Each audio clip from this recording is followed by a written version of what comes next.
Hi, I'm John. Welcome back to Underhill Creations and Casting Solutions.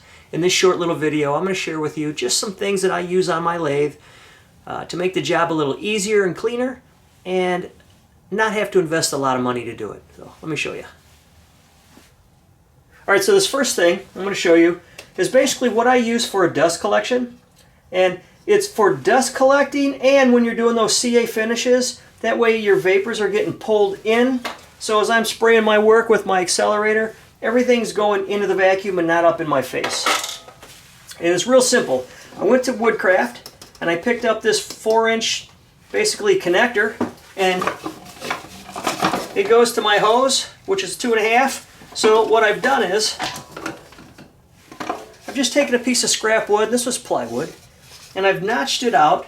First off, I cut the hole so that way that the vacuum port would go in there. And secondly, I left this a little long. As you can see, it's been notched a few times because I started out with this on my Delta, then my small jet, and now I use it on my Powermatic. It's probably about time to make another one, but it still works just fine.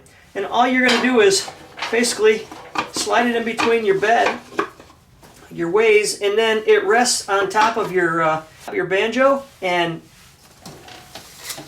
you run your hose through the back, put it in the port, and now you've got a nice little dust collection. It's pulling everything in, especially for doing something small. And I use this all the time when I'm doing my pens. But this way it keeps the dust, especially from sanding, everything going down that vacuum port and not all up in your face or all over your lathe. Very inexpensive. So the second thing I want to share is the glue caddy. And this one holds the Glue Boost glue. And I've got all three for finishing. So I've got the fill and finish thin, or ultra thin, thin, and medium.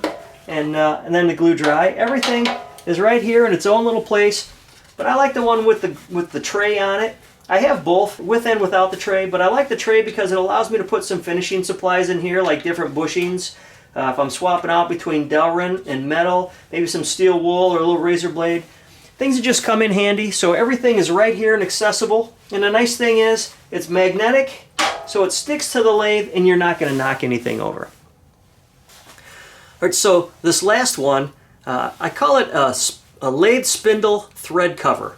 And it started out like this, and this was actually made for me by Dick Singh. But it takes a little time turning the wood down and then tapping all those threads. So he suggested I come up with a new model, and we've done that on a 3D printer.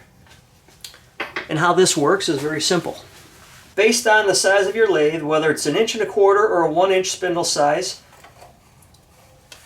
you just thread this on, and it bottoms out so that it doesn't hit the head of the lathe here and allows it to freely spin. And what this does then is I'm turning something like a pen. As my shavings are coming off, it's not going to catch on those threads. If you've ever been turning and had a bird's nest of ribbons catch those threads, wrap up on you, and then they basically pull themselves up, anything attached to them gets drug into it, and next thing you know, you've got a huge catch in a bird's nest. You've got to turn the lathe off to clean it all down. And with this spindle cover, what it allows me to do is turn freely. Any of the extra ribbons are going to fall off of it and hopefully get pulled into the vacuum. If not, they'll still fall away from the lathe and not get wrapped up on them threads. So this way it allows me to just work a little easier without having all that bird's nest build up and having to continuously stop the lathe to clean everything off. As you can see, even when I throw shavings at it, it doesn't catch. It just rolls right off the edge of that. So it allows me to keep turning without having to keep cleaning off my spindles. So that's 3 little ideas that I use to just help me during my turning. Kind of help keep things a little cleaner, neater, and it keeps me going without having to shut the lathe off and on to keep cleaning things out of my way. So one last thing real quick, and it doesn't have to do with the lathe, but it's with the drill press, are the pen mill holders. But they're magnetic, so if you're milling anything on the lathe or on the drill press, they stick to the table very well, and it's just another way to keep things off the countertop and a little more organized. Now I'll put a link in the description where you can find all these things. Obviously, you're going to have to make your own plywood cutout to hold your vacuum hose, but I hope it gives you an idea that there are some neat little contraptions out there that will assist us in our projects without having to invest a lot of money.